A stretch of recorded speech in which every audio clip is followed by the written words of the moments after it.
प्रस्तुत कर रहे हैं गरबा।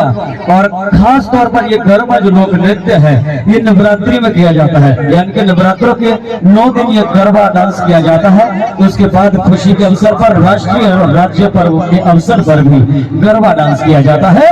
अब सभी की अंतिम बार जोरदार तालियों के साथ आपके बीच में आ रहे हैं गुजरात का गरबा।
Samurari